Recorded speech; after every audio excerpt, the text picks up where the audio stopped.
Oh l'équipe, salut à tous, j'espère que vous allez bien en ce lundi, veille de match. Qu'est-ce qu'elle est belle, cette petite musique qui nous excite, cette petite musique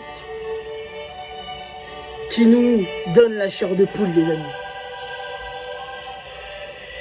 J'imagine, quand j'écoute ça, quand je vois nos joueurs qui rentrent sur le terrain et tout, qui s'alignent et tout, j'imagine le jour où nos joueurs parisiens vont soulever, vont brandir cette coupe aux grandes oreilles. Qu'est-ce que j'en rêve. Ah, j'espère vivre ce moment, les amis. J'espère vivre ce moment. Bref, on n'en est pas encore là et le chemin est encore bien long pour arriver en finale de cette compétition. Les amis, demain soir, mardi, les amis, demain, mardi, à partir de 21 h, un match qui sera diffusé, tu as le choix, soit sur Canal+, soit sur RMC Sport 1. Un match qui se jouera à la maison, au Parc des Princes, Paris Saint-Germain, Manchester City, match comptant pour la deuxième journée de la Ligue des Champions. Ça va être compliqué, les amis, demain. Ça va être compliqué, ça va être dur. Faut s'attendre demain soir à souffrir. Faut qu'on s'y prépare psychologiquement. Demain soir, on va souffrir. Cette équipe de City, c'est certainement, en tout cas pour moi, de ce que j'ai vu sur quelques matchs de Première Ligue, sur le 6-3 lors de la première journée, j'ai vu les résumés contre Leipzig. City, pour moi, c'est ce qui se fait de mieux en Europe pour le moment. Collectivement, c'est très fort. C'est puissant. Défensivement, il y a tout de même des petites lacunes, mais ça tient tout de même. Après, côté parisien, hormis la seule défaite de la saison, depuis que cette nouvelle saison a commencé, c'est lors du Trophée des Champions, contre Lille. Sinon, en Ligue 1, c'est un enchaînement de victoires. C'est du 8 sur 8. 8 journées, 8 victoires. Et lors de la première journée de Ligue des Champions contre Bruges, match à l'extérieur, score final 1 partout. Alors certes, le Paris Saint-Germain roule sur la Ligue 1. Certains diront que ce n'est que la Ligue 1, donc c'est facile. Le Paris Saint-Germain n'a pas d'adversaire à la hauteur en Ligue 1. Pourtant, il y a des matchs qu'on a gagnés sur les fils du rasoir. On a galéré, Lyon, Metz. Ce qu'on a pu voir samedi, cette victoire 2-0 contre Montpellier, une victoire, oui, encourageante. On a vu du mieux. Mais on va pas se mentir, on a vu du mieux, mais on s'attend à beaucoup mieux. Dans le jeu, dans la finition, et même dans l'attitude de nos joueurs, où parfois on voit beaucoup de relâchement, beaucoup de fautes de concentration, beaucoup de pertes de balles. Voilà, et dans la finition, comme contre Montpellier, hein, on a beaucoup pêché. Puisque, honnêtement, si on revient sur ce match, Montpellier, si toutes les actions offensives, on les avait concrétisées, on les cartonnait. On les cartouchait, Montpellier. Malheureusement, ça ne s'est pas fait. Donc j'espère, moi j'ai confiance, la team. Hein, je vois beaucoup de messages sur les réseaux, des supporters parisiens qui sont tout le temps dans le négatif. Après, tu me diras, chacun a sa vision de voir les choses. Mais voilà, il y a beaucoup trop de commentaires négatifs. Beaucoup trop de supporters qui sont dans le brouillon. Et moi, j'aime pas ça, les amis. J'aime pas ça. Je sais que bon, hein, on n'est pas dans le monde des bisounours. On essaie d'être objectif. Peut-être que parfois je ne suis pas, tu vois. Faut y croire.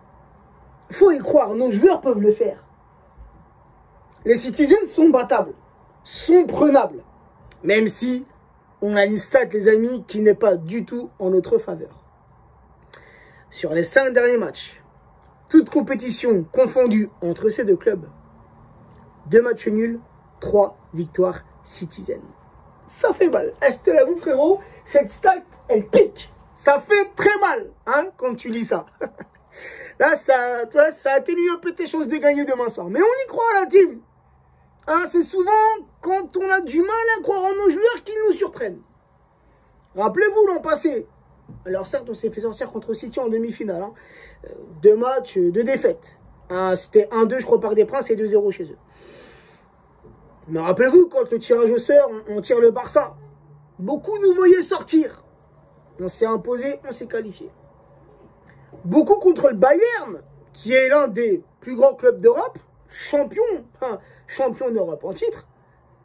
Non, qu'est-ce que je raconte? C'est Chelsea champion d'Europe en titre, mais je suis resté bloqué sur le Final 8, où le Bayern nous avait battu 1-0 et avait obtenu ce titre de champion d'Europe. Mais là, c'est Chelsea qui est champion d'Europe en titre. Chelsea qui a été battu ce week-end par Manchester City à domicile 0-1. Ça, c'est dit, je me suis corrigé. Mais oui, le Bayern, l'une des plus grandes équipes européennes, beaucoup nous voyaient perdre, beaucoup nous voyaient sortir, beaucoup pensaient qu'on allait se faire gifler. Résultat, on les a cartouchés chez eux. Ça a été un peu plus compliqué au Parc des Princes, mais finalement, on s'est qualifié. Donc les gars, c'est pas impossible. Si demain soir, on a des Parisiens vraiment concentrés, et tu sens, ça frérot, on va le sentir dès le coup de sifflet, dès le coup d'envoi, on le sent en tant que supporter. On le sent si nos joueurs vont être dans le match ou pas. On le sent, c'est inné. Tu vois ce que je veux dire? En tout cas, pour ma part, dès qu'il y a le coup de sifflet, je sens tout de suite si les joueurs ils sont dans le match ou pas. Je pense que toi, c'est pareil. Dis-le moi en commentaire. Mais demain soir, on va le savoir très rapidement.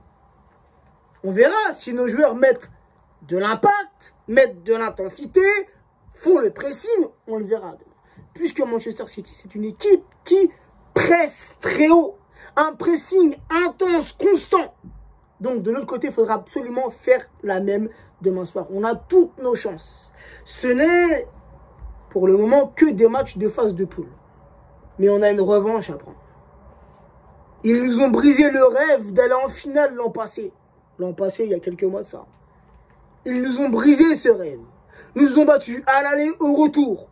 Victoire incontestable. Faut se venger, les amis.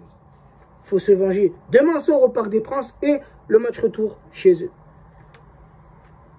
On a un très bel effectif. Un effectif qui s'est renforcé. Donc on doit avoir confiance, les amis. Premièrement, on doit avoir confiance en notre coach, qui est, depuis le début de saison, ultra critiqué sur les réseaux. On lui crache à la gueule. Ça, c'est un manque de respect. Bref, c'est autre chose. Ensuite, on doit avoir confiance en nos joueurs. Et on espère demain soir des Parisiens qui prendront ce match à cœur. Qui vont nous rendre fiers. Qui vont nous rendre heureux. Car on est fiers et heureux quand le Paris Saint-Germain gagne. On est fiers et malheureux quand le Paris Saint-Germain perd. Et les joueurs, mettez-vous une chose dans votre tête. On est des supporters lambda. Pour certains, on est des salariés. Pour d'autres, des patrons d'entreprise. Pour d'autres, des chômeurs. Pour d'autres. Mais notre État, et c'est peut-être abusé de dire ça, mais notre État, la façon dont on se comporte au lendemain d'un match, ça dépend de vous. Ça dépend de votre comportement sur le terrain. Ça dépend du résultat. Ça dépend de votre jeu, de votre mentalité. Ça se reflète sur nous. Quand le lendemain, on va au taf. Quand le lendemain, on va à l'école. Quand le lendemain, tout simplement, on sort dehors. Les gens, ils peuvent le voir sur nos visages qu'on n'est pas bien. Surtout le lendemain d'une défaite. Hein? Qui se rappelle dans l'état où il était au lendemain de la remontada contre le Barça, de la remontada contre Manchester United. Des soirs comme ça où tu te sens humilié. Et ça perdure. Pendant des jours et des jours. Tu te sens humilié. Pourtant, ce n'est pas toi qui étais sur le terrain. Tu touches pas d'argent de la part du club. Tu es un supporter lambda et les joueurs ne te connaissent même pas. Mais nous, c'est notre passion. C'est le cœur qui parle. Quand vous gagnez, le lendemain, on a le sourire jusqu'aux oreilles. Peu importe ce qui peut se passer. Quand vous perdez, quand vous jouez comme des merdes, le lendemain, on est dégoûté. T'as même pas envie de sortir de chez toi. Ça, il faut vous le mettre dans le crâne. Derrière vous, derrière le club, il y a des supporters. Des supporters qui sont là depuis très longtemps. Des supporters aussi qui viennent d'arriver. Qui viennent de connaître le club. Et qui ne demandent qu'une chose, c'est d'aimer le club.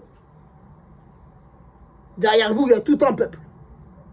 Un peuple rouge et bleu qui vit et qui vibre pour ses couleurs. Pour ses couleurs rouge et bleu.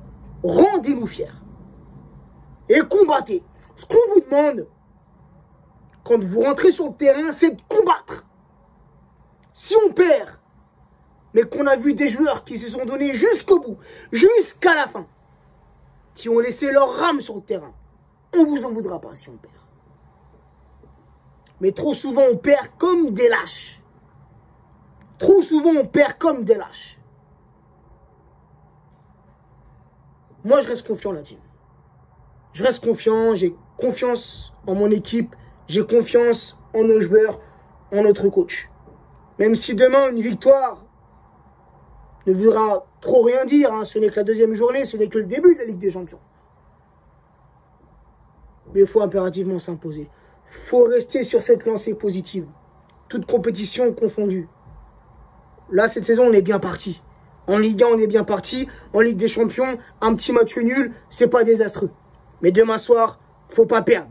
Demain soir, faut pas s'incliner. Surtout à la maison avec le 12e homme. Tous les supporters qui vont faire le déplacement veulent une victoire. Veulent voir du beau jeu. Veulent voir des joueurs motivés. Des joueurs concentrés. Qui donnent tout pendant 90 minutes. La petite compo, les amis, que je verrai pour demain. Alors, il y a une info aussi qui est sortie. Sky Sport Italia. Alors, on verra demain. Mais d'après eux, Donnarumma sera titulaire demain pour la réception de City au Parc des Princes. On verra bien. En tout cas, pour moi, honnêtement, frérot, c'est Navas le number one. Donnarumma, j'ai un profond respect pour lui. Champion d'Europe avec l'Italie. Il a fait une grande compétition. C'est un excellent gardien. Pour moi, honnêtement, je le mets dans le top 10 des meilleurs gardiens au monde et peut-être même dans le top 5 des meilleurs gardiens européens. Mais j'ai une préférence pour Navas. Et j'espère que demain, ça sera Navas dans les cages parisiennes. Même si, bon, si c'est pas Navas, c'est Donnarumma. Je respecte le choix de Pochettino. On a la chance au Paris Saint-Germain d'avoir cette saison deux grands gardiens. Il y a quelques saisons en arrière, on n'avait même pas un grand gardien. Et là, on en a deux. Pourquoi se plaindre? Bref, en tout cas, moi, je verrai Navas demain, dans les cages parisiennes. Je verrai un système de jeu dans un 4-3-3. Je mettrai Hakimi à droite, Nuno Mendes à gauche. Je mettrai Kimpembe Marquinhos en défense centrale. Je mettrai exactement le même milieu contre Montpellier. Un milieu à 3 que j'ai aimé contre Montpellier. Avec un pressing constant. J'espère que ce sera la même demain soir. Je mettrai Paredes en tant que milieu défensif. Je mettrai Gay milieu gauche, Herrera milieu droit. Et le trio offensif, je l'espère, avec le retour de Messi, qui normalement sera dispo. En tout cas, il est dans le groupe, mais j'espère qu'il sera titulaire demain pour ce match. Donc Messi, ailier droit, Neymar, ailier gauche et Mbappé en pointe. Donc voilà la team. Encore une fois, j'ai confiance. J'ai confiance et je vais rester optimiste. Hein, même si ce qu'on voit depuis le début de saison, côté parisien, ce n'est pas tout beau, ce n'est pas tout rose, oui. Il y a encore beaucoup de travail à faire, on l'a déjà dit. Mais restons positifs, la team. Restons positifs et je vois bien un match dur, un match difficile, un match serré et un score serré. Je vois bien un petit 3-2 pour le Paris Saint-Germain. N'hésitez pas en commentaire, les amis, à me donner votre compo et votre prono. Prenez soin de vous, prenez soin des vôtres et à bientôt, la team.